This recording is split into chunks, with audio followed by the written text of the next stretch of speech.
Chicago and the Philippines.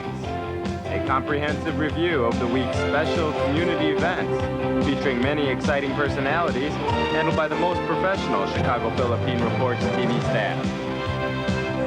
Good afternoon and welcome to the Chicago Philippine Reports TV, still the #1 Filipino show in the Midwest. I'm Gurley Pascual. Welcome to our show. Today we have all the top stories from the Philippines. We also have what's happening in our own Filipino-American community of Chicago.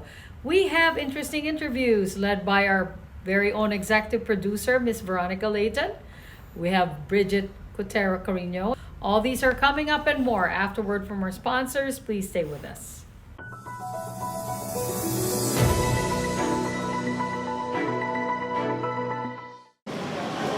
Active COVID cases in the Philippines could reach 7,500 around the second half of July from the current 5,000.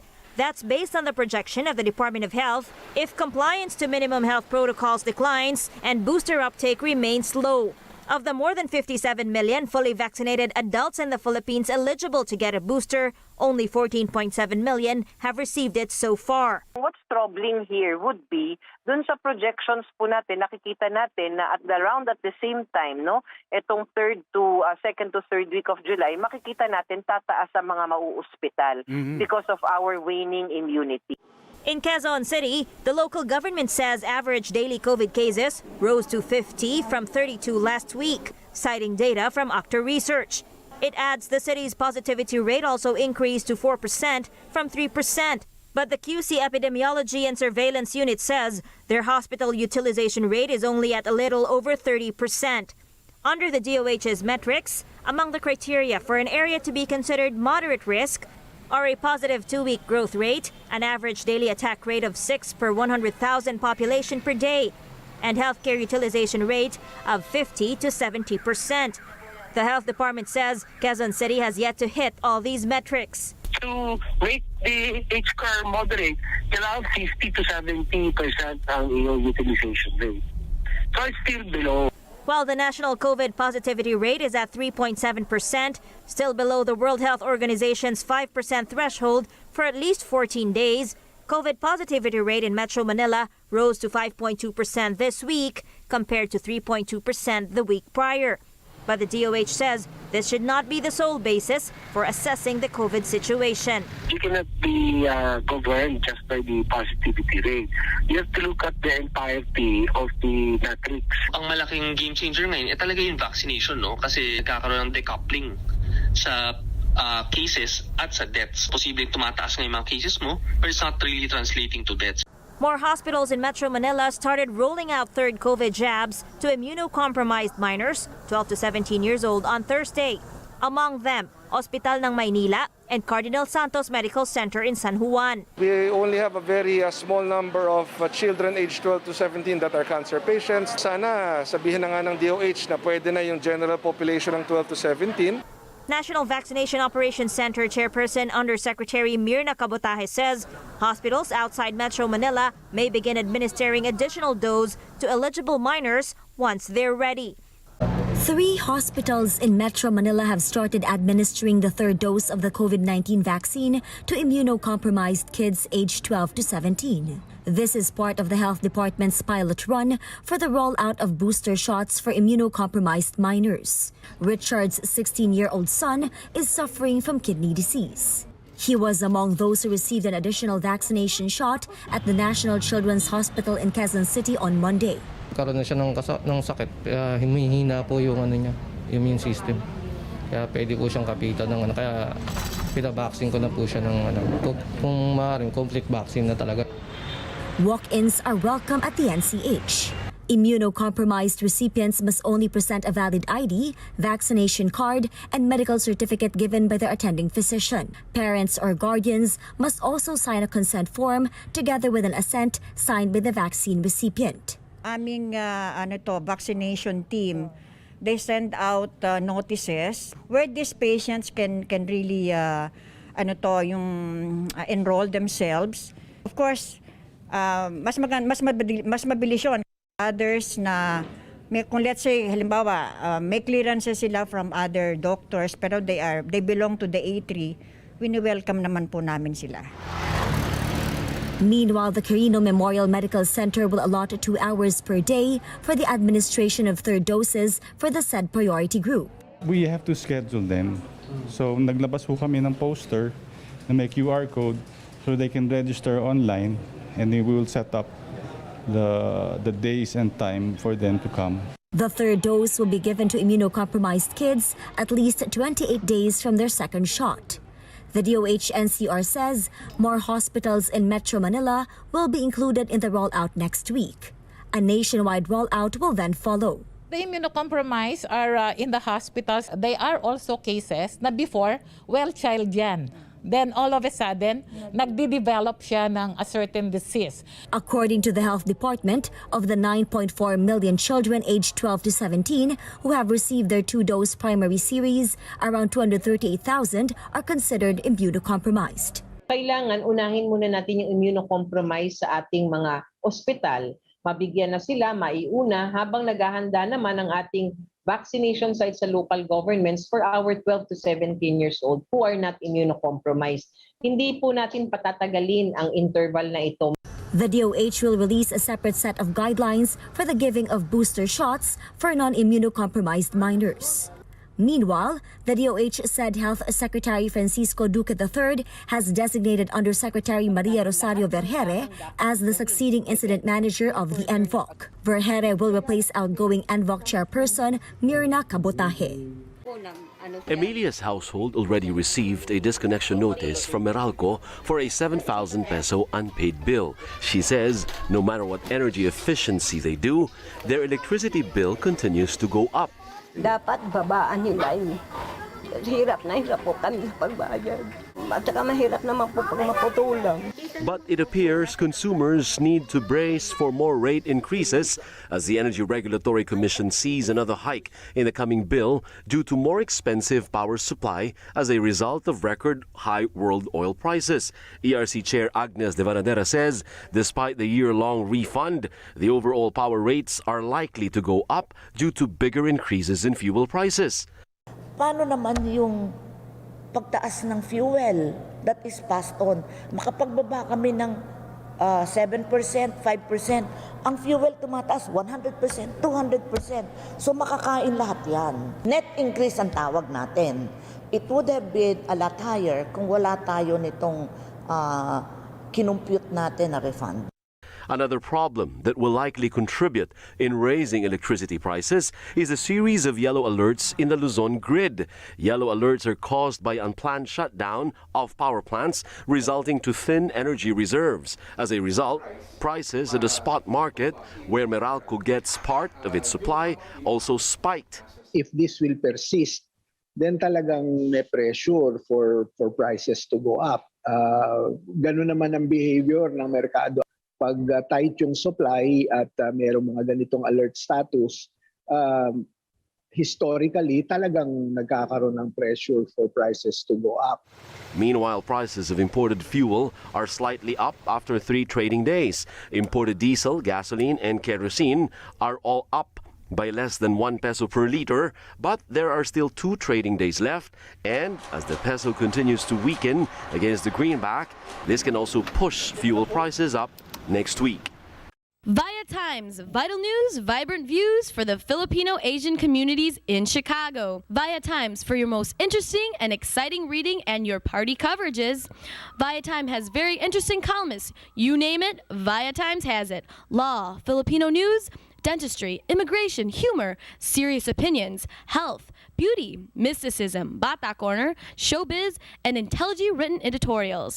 Call Via Times at 773-866-0811.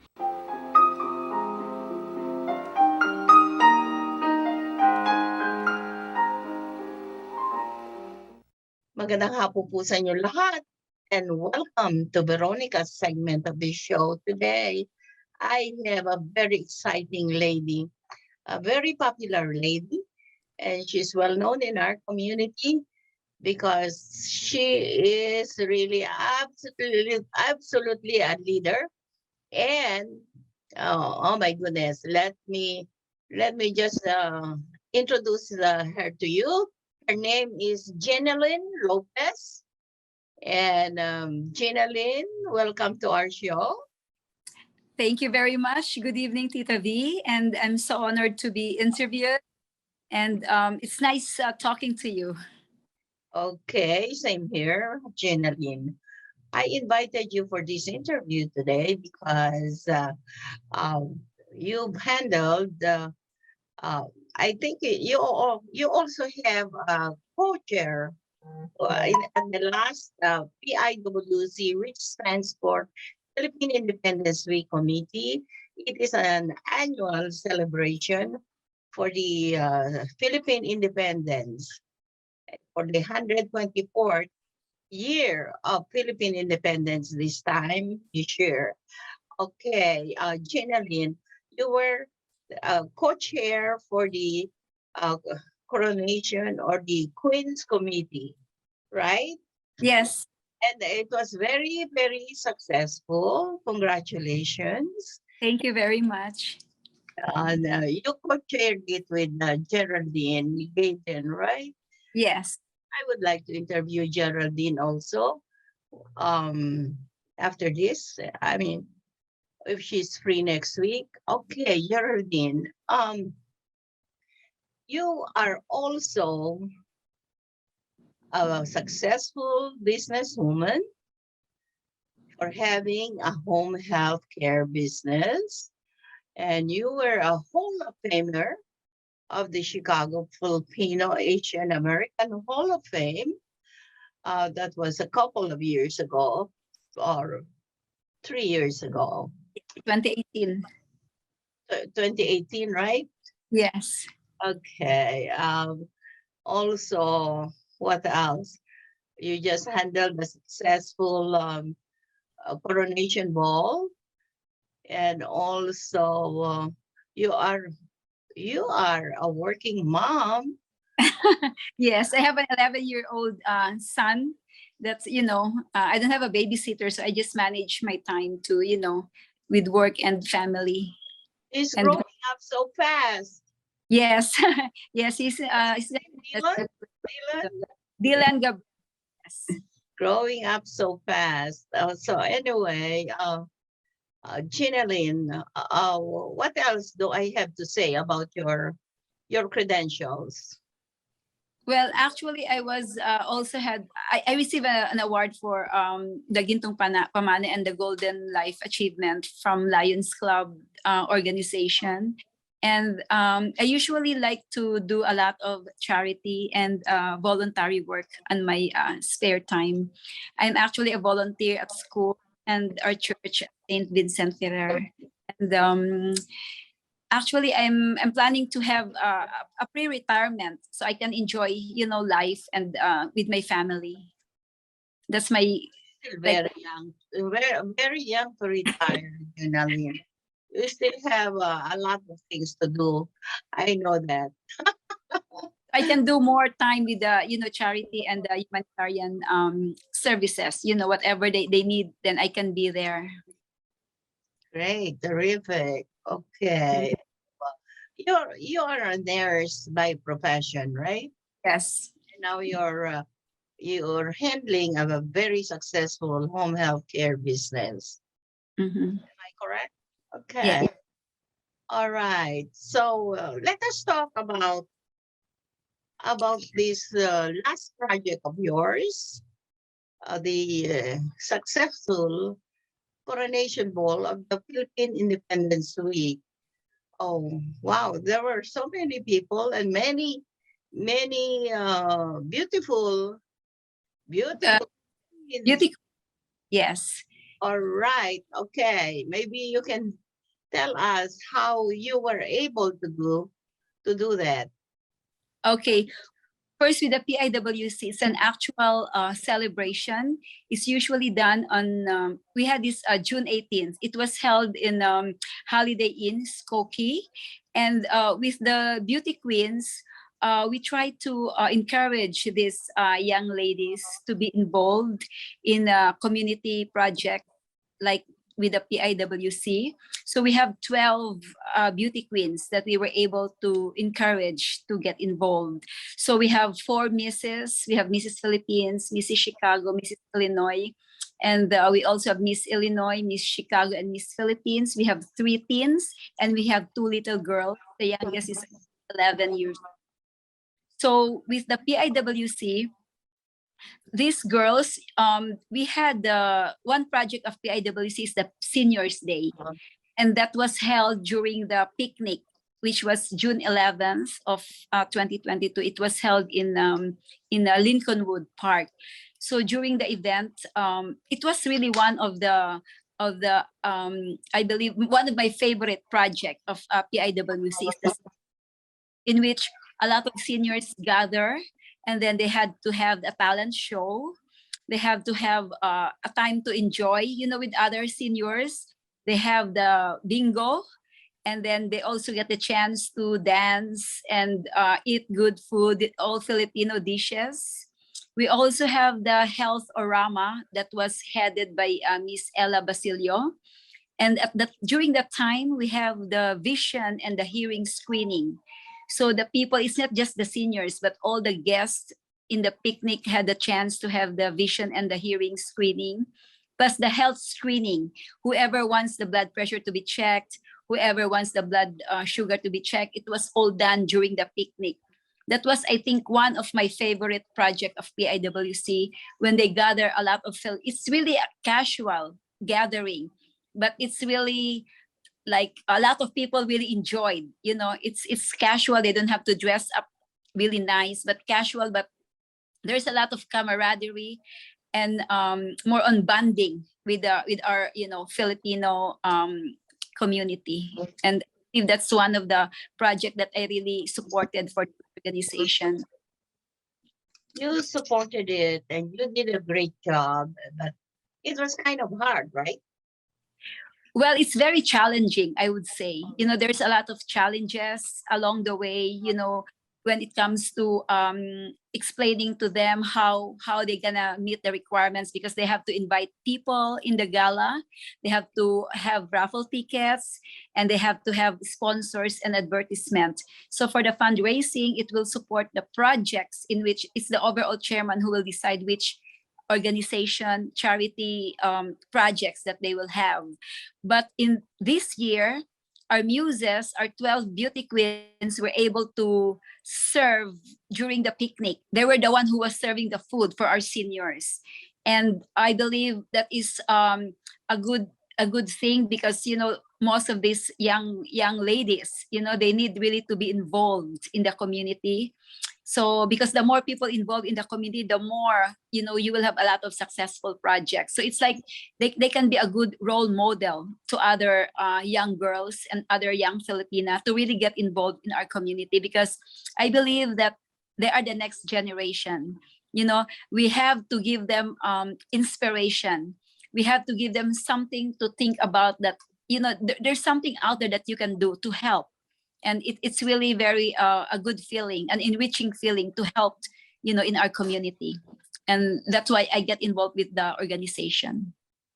Okay, well, how exactly did you pep up the girls? Yeah, first of all, we have to tell them that this is gonna be what's gonna, they have to be a queen. They will be given a title.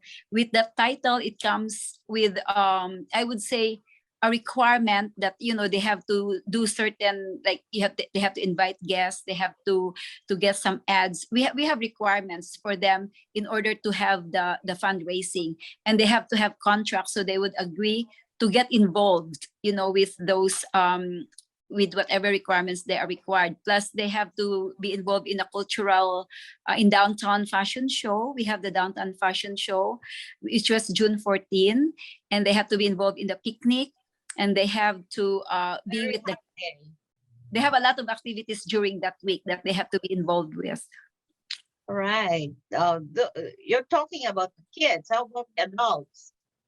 The adults, all of them, the 12 of them, it's all different ages. It's ages from, I would say, maybe 60 to 11.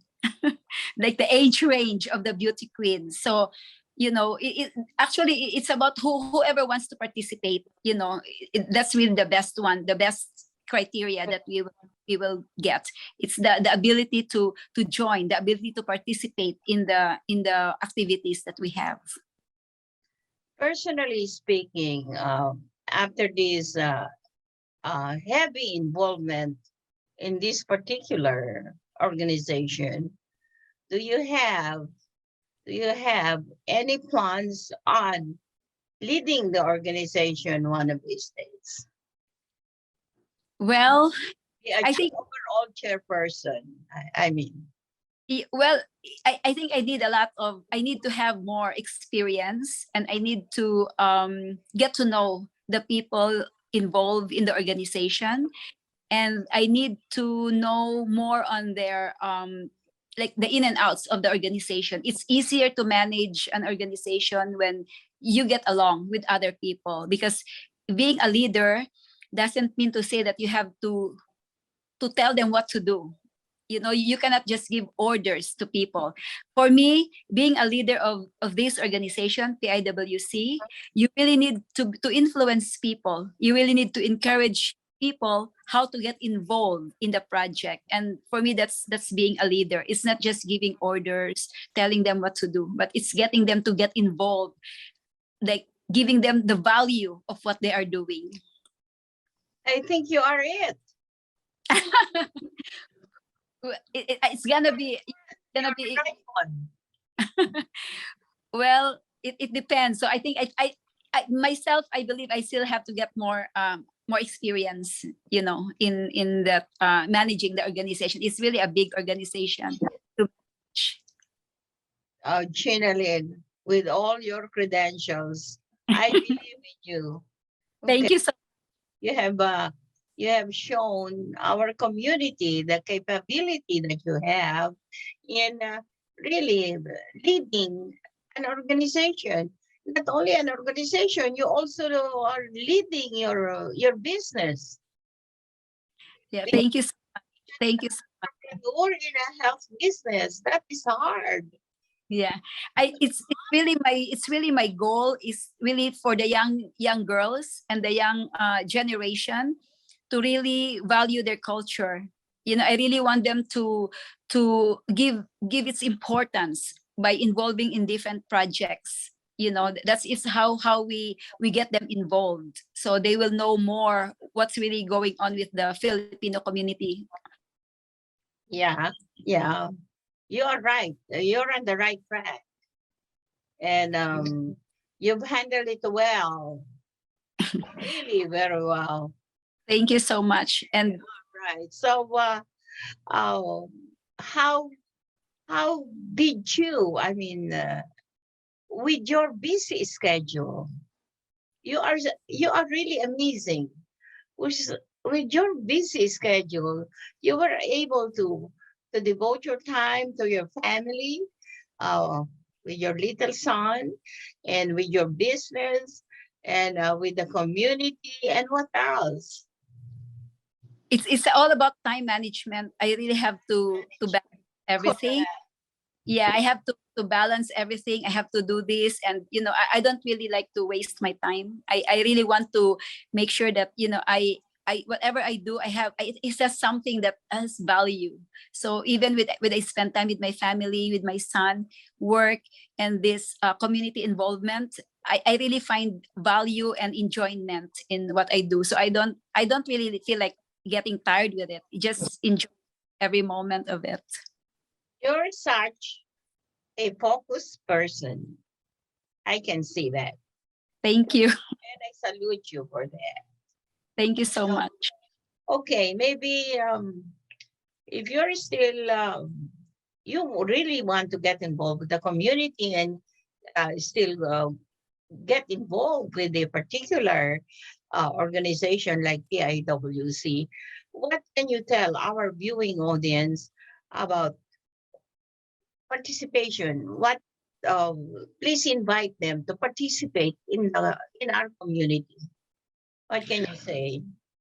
Well, to all our Filipino American community out there, if you have spare time, try to get involved in all the projects and the community activities, because it's really, you will really find satisfying feeling when you get the chance to meet with especially the seniors. You know, it's the first time that I saw a lot of Filipino seniors really enjoying dancing. It gives you joy. It's something, it's a feeling that, like a satisfaction, just to be there, to observe them, to see them, to bond with them, to eat with them. It will already make you happy. So how much more if you serve them, if you help the community, you contribute to our Filipino community, then it will be more enriching feeling and satisfaction. Thank you. Very good. By the way, Jenaline, I want to um, make a comment about your beautiful gown. You were so lovely. I love your gown. Thank you much. That was really directly from the Philippines, right? By a Filipino couturier. Can you please describe to us about that gown? Because it is really a natural fabric from the Philippines. Yes, it was actually created by Mikel. It's from Mikel Couture from Manila, and it was a tribal theme gown, and it was not actually done. It was actually a woven, I would say, a woven fabric, and it was really it was simple and elegant, but it's the quality of fabric that they use that make it so unique and authentic. So I would rather say that you know, wearing a gown that is unique and different, it will also give like an accent to our you know, our woven fabric from the Philippines. It will give more like uniqueness to its design. What's the name of the fabric? You were really a standout. Thank you.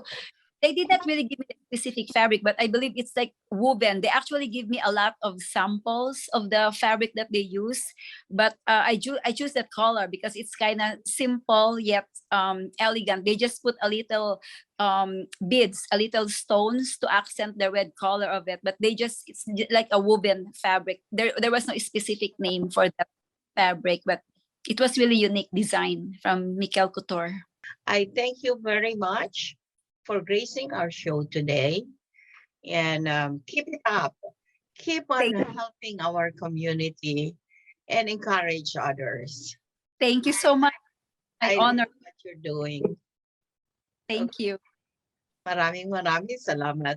At maraming salamat din po sa inyong panonood. Ako po si Veronica. Enjoy the rest of your weekend. Bye, Jenaline. Bye-bye. Thank you and good evening. Bye.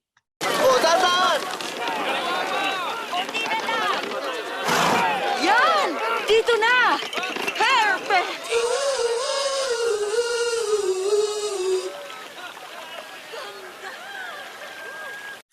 Magandang hapon po sa inyo lahat, and welcome to Veronica's segment of the show today. I have a couple of pretty young entrepreneurs, and my goodness, they are going to be talking to us about wedding fashion, right, girls? And they represent Queenly, the Queenly Company. Tricia Mantigi is the CEO and co-founder of the company Queenly. Kathy Show is the CTO and co-founder of Queenly, right? Okay. Now, girls, you're here to talk about your company. What is first thing? What is Queenly? Yeah, so we built Queenly. It's an online marketplace dedicated towards the whole formal wear industry. So it does include bridal and wedding. We focused a lot on prom, pageants, quinceañeras, and for Filipino culture, right, it's debuts. So we pretty much focus on garments that are not everyday wear, that are for special occasions. And we have a buy and sell model where anyone can pretty much put up their old wedding dress or their old prom dress up for sale and someone else can buy it. And then we also partner with small businesses such as bridal shops and prom boutique stores to put their inventory online. Great, terrific. I think this is the first time I've heard of this, and it is. I mean, the function, the store itself online is very, very serviceable for many women out there. And usually they go out in several stores trying to fit themselves, and this one online, I don't know, but how do you get just like if I would order, how would I know that the dress would fit right on my body type?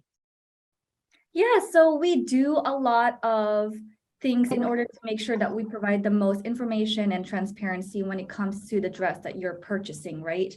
And I think this is the same concept whenever you go in store, because no dress really that is out there, whether it's size 2, size 12, or 18, can fit a woman's body 100% perfectly. And so especially for an event such as your wedding, which is very, very important, you buy it months, if not a year beforehand. And so you do expect to tailor it in some way, because some women are shaped more like a pear shaped, or more so like, they're more skinny on some parts, and then maybe their thighs are bigger. So it never really fits perfectly, right?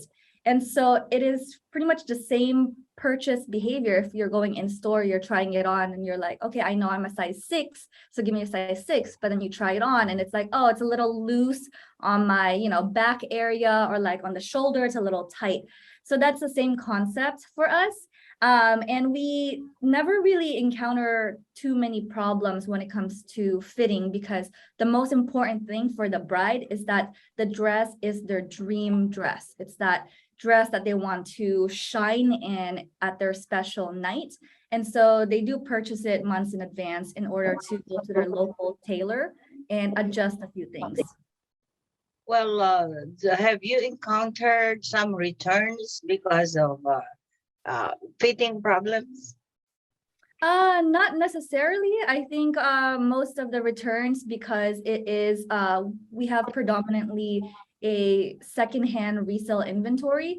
It's mostly like if there's something that was missed during quality check, and then we do make sure that it's very transparent, and we offer a partial refund or an option to like return it. And we make sure that we communicate this to both the buyer and the seller.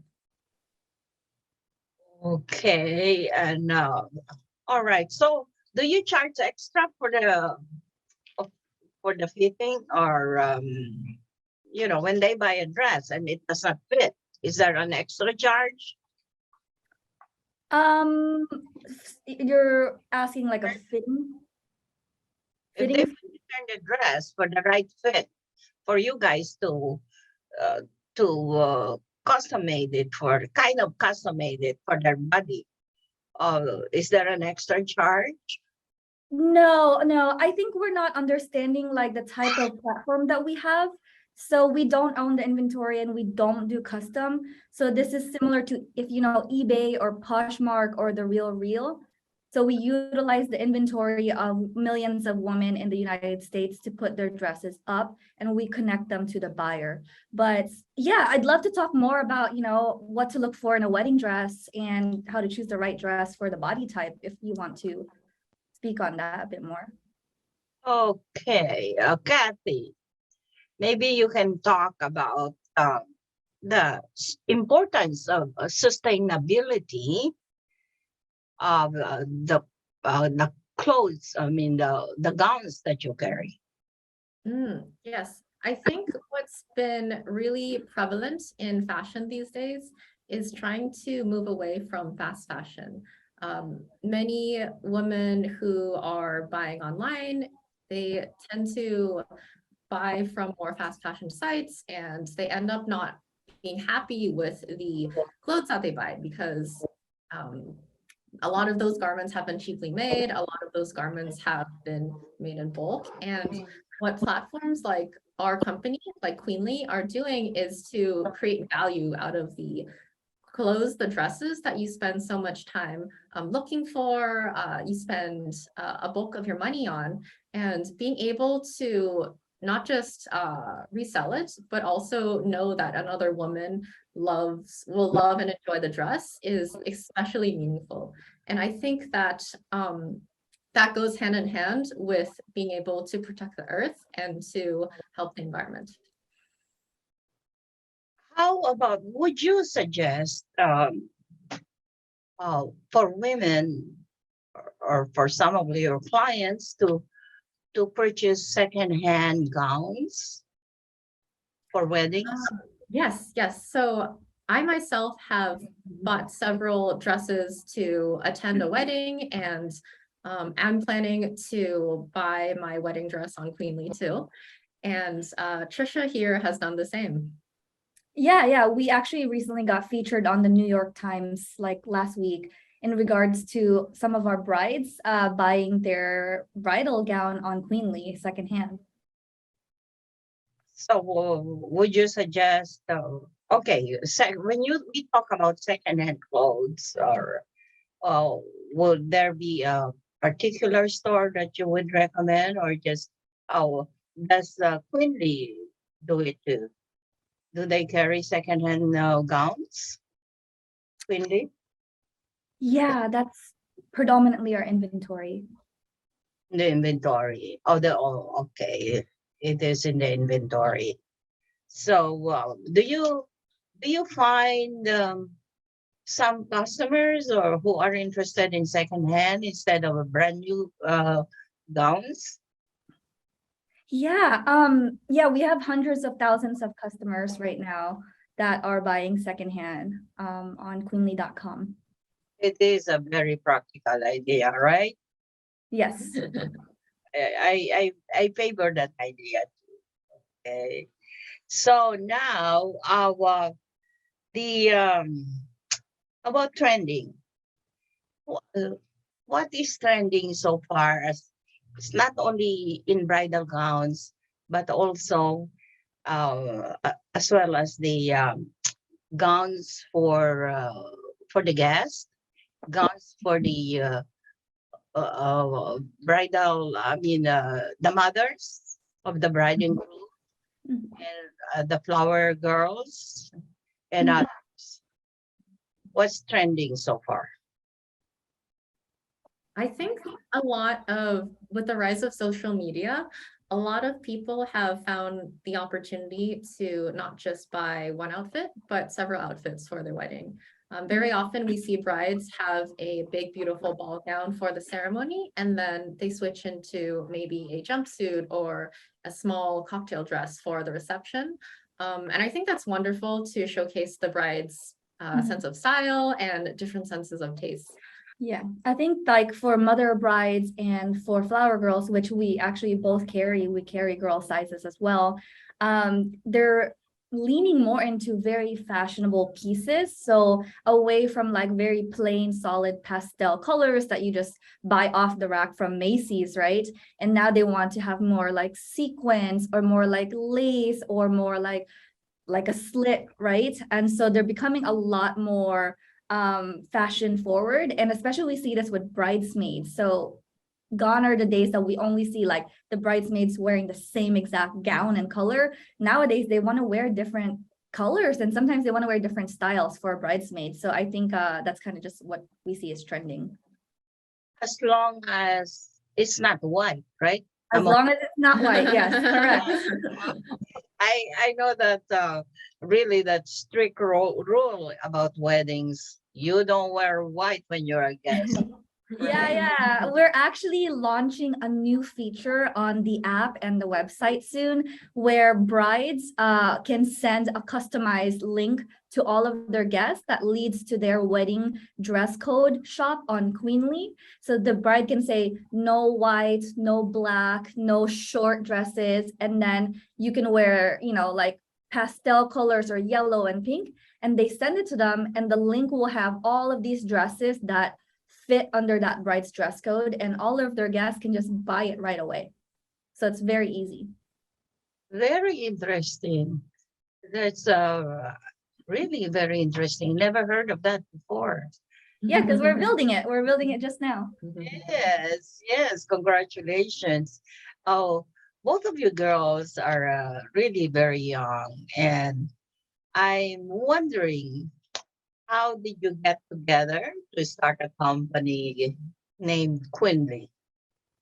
Yeah, so it's a very interesting, unique story. For me, I was born in the Philippines and then I moved to Las Vegas, Nevada at the age of 10. And I experienced some childhood hardships where it led me to emancipating myself at the age of 17. So going to the Bay Area and going to school at UC Berkeley, it was very expensive, especially for an independent student.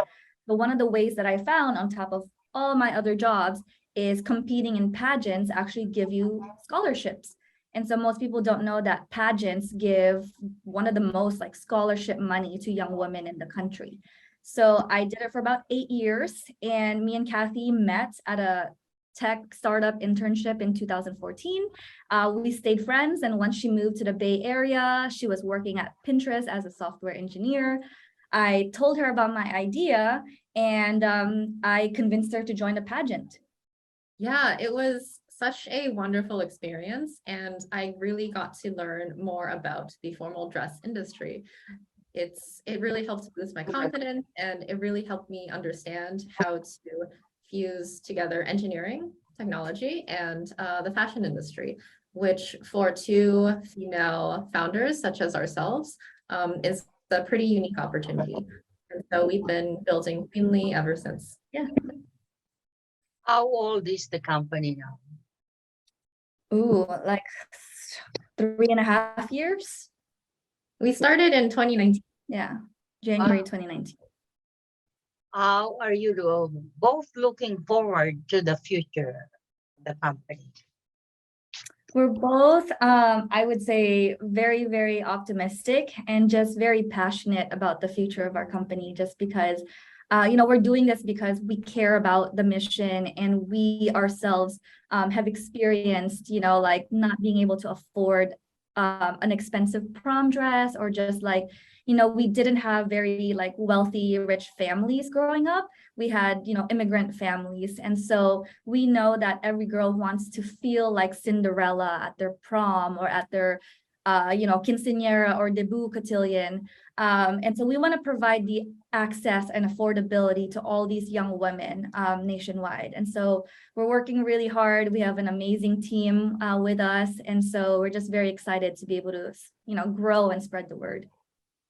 Where's Quinley located? We're in San Francisco. San Francisco. Okay. All right. One last word. Some tips for our viewing audience in buying bridal gowns. I'll give some and then you can give some. Yeah.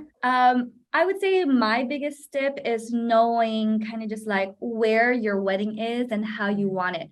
Is it indoors? Is it outdoors? Is it at a cathedral? Is it at a beach? And so you want to dress, that fits the environment, or else you're going to be a miserable bride that feels uncomfortable. Because if you wear like a really like long sleeve silk satin gown and it's a beach wedding and it's like going to be 95 degrees outside, you're going to suffer and you're going to sweat a lot, right? So you want to make sure that the fabric, the silhouette, the cut, the neckline all fits like the environment of your wedding, right? And of course, some color of white, like some shade of white that fits your skin tone would definitely be super important. Yeah. Great. And I would say that in addition to that, to not feel pressured to follow any certain trending wedding dress trends or wedding styles that really come and go. And I'd say it's important for the bride to really think about their own personal style and fall in love with their own dress. Along with that, I think one really persistent stereotype that we're trying to defeat is the pressure for brides to lose weight and for brides to feel the need to have a certain body type for their wedding. Yeah. Like we mentioned, you're going to have to tailor a dress to your body type, and everyone has their unique body type. So it's more important to find something that fits you, that you feel comfortable, confident in, rather than trying to find any trend, trying to fit into what society wants your body to look like. And that's more important on your big day. And don't feel pressured to spend $10,000 on your gown, because you don't need to spend it that much to look beautiful and gorgeous, because it is a special day, but you do wear it once. And then like, just know that the best gown for you is not the most expensive. It's the one that you feel the most confident in. One personal question. Are both of you girls married? Oh, yes. Oh, you too. Oh, wait. I'm planning to She's planning. yeah, currently engaged, but planning to be married. She's getting married end of next year. Are you going to wear a queenly gown? Yes, of course. Yeah, I wore a queenly gown. Oh, she did. All right, very good. Well, okay. Tricia. Yes. You look like you're Chinese Filipino, right? Are you Chinese? Yes, opo. Yung side ng papa ko is Chinese. All right, very good. Yes. Yes, just personal question. Well, Okay. I'm wondering, you're so pretty. Both of you are so pretty, and I'm really delighted to have you as my guest today. I thank you for our show today, and congratulations to both of you for founding the Quindy. Thank you so much, and enjoy your weekend, and good luck to the success of your company. Yes, thank you. And you should definitely check out our website and our app. I'm sure you'll find so many dresses there too for any events. Okay, bye. Bye-bye. From you one of these days again, okay? Bye. Yes. Bye-bye. We would like to welcome all of you to Baladna Jewelry. We have a very big selection of 21 karat gold jewelry imported from the Middle East, from Dubai, Saudi, and Bahrain. And we have a very big selection of diamond. We offer free financing for 6 months, and we have a layaway system which you can leave your stuff for 3 months. We repair gold and we buy old gold. Welcome to Baladna Jewelry. Salamat po.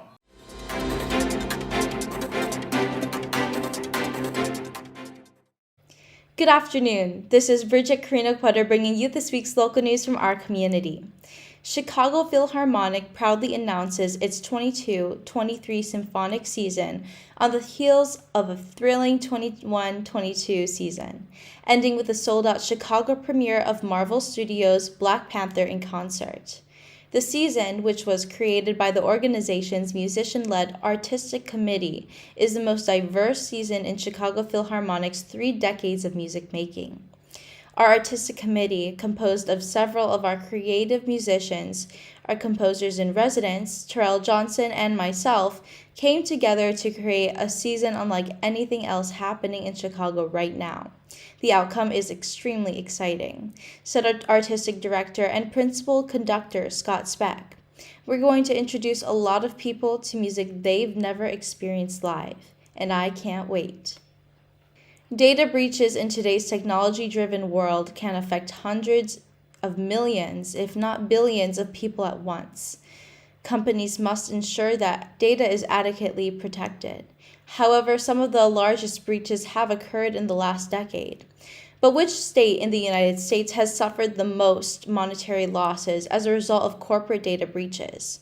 Interested in this? Forbes Advisor utilized the FBI's Internet Crime Complaint Center data from the past 5 years to determine which U.S. state had the most corporate breaches and which had the highest total cost loss. Here are some key findings. California data breaches have cost the state over $80 million over the past 5 years. Florida places second with data breaches resulting in nearly $58 million in losses. In 2017, California had the worst year for data breaches, with 632 businesses affected. Indiana experienced the greatest increase in financial losses over the last 5 years, with losses increasing by 1,290%.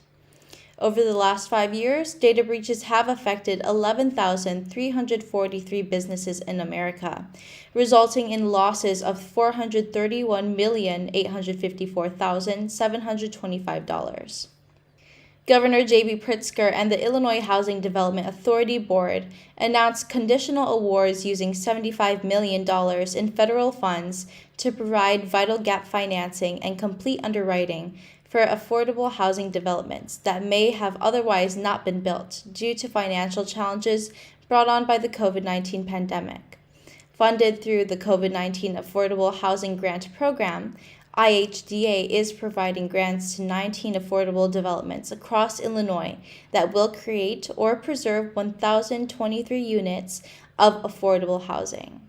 The program is in the state's latest effort to ensure the construction and rehabilitation of affordable housing continues to move forward during a time of unprecedented need among low and moderate income households. Doubling down on supply is a key component to bringing affordable housing to everyone, and I'm proud of this $75 million investment that will build more than 1,000 units for residents across Illinois, said Governor J.B. Pritzker. This funding will help close the gap between construction and completion for more than a dozen new developments, which will in turn serve as the home base for Illinois families to build their lives. The Illinois Department of Labor and its Division of Occupational Safety and Health are recognizing June as Trench Safety Month and June 20th through the 24th as Trench Safety Stand-Down Week. 1 in every 5 deaths in the workplace is a construction worker, according to the Occupational Safety and Health Administration. Trenching and excavation work can be extremely dangerous. In fact, 1 cubic yard of soil can weigh as much as a car. Trench collapses were responsible for 17 worker deaths in 2018, the most recently verified statistics show. Worksite safety is critical to making sure every worker gets home safely at the end of the day. We encourage construction employers to take their opportunity this month and on a regular basis to speak with their employees about staying safe on the job, said Illinois Department of Labor Acting Director Jane Flanagan. The installation of the National Historical Marker was approved by the National Historical Commission of the Philippines on May 10, 2021. A historical marker in English text made out of cast iron was delivered and completely installed as part of the embassy's 124th Philippine Independence Day festivities on the facade of the official residence. The marker does not only immortalize the past, but inspires and encourages the next generation of Filipinos and Filipino Americans to continue building on and reinforcing the ties we have today. Apart from educating the public about the residence and its history, I hope it will forever symbolize the long-standing ties between our peoples and the strength of our alliance with the United States, Ambassador Romualdez added. As the first Philippine ambassador to the United States, Ambassador Joaquin Elizalde purchased this house, known as the Emma S. Fitzhugh House, to be his personal residence in 1946. On August 30th, 1949, the 3-year-old Philippine Republic bought the structure from Ambassador Elizalde. The well-preserved structure represents the enduring friendship between the Philippines and the U.S. It is only befitting that the Philippine government accord the Philippine ambassador's residence a historical marker, shared NHCP Chairman Dr. Rene Escalante. The Illinois Department of Financial and Professional Regulation announced the next steps to issue 185 conditional adult-use cannabis dispensing organization licenses to applicants selected in 3 lotteries in 2021. This comes as courts have recently lifted stays that previously prevented the release of the licenses. Applicants must finalize statutory compliance checks before conditional licenses can be issued. To accommodate these compliance checks, beginning June 16, 2022, IDFPR intends to issue conditional licenses to the applicants selected in the 2021 lotteries in 3 waves. Wave 1 on or before July 22, 2022. Wave 2 on or before August 5th, 2022.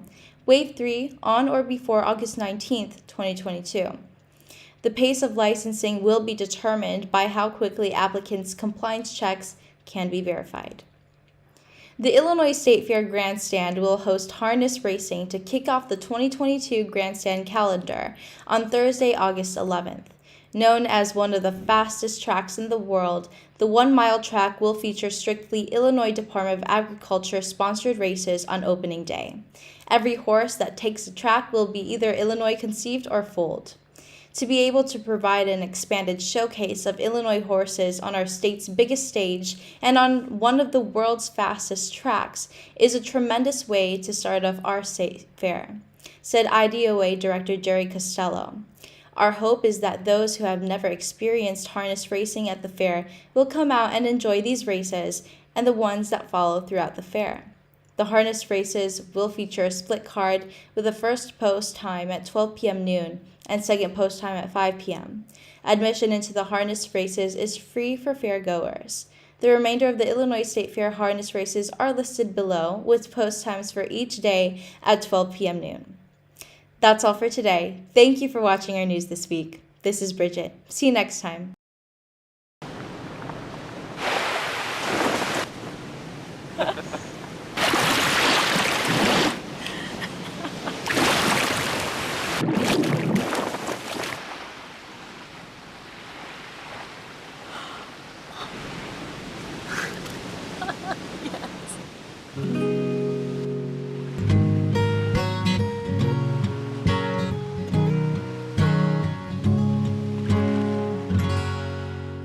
And that's our show for today. Thank you all for watching Chicago Philippine Reports TV.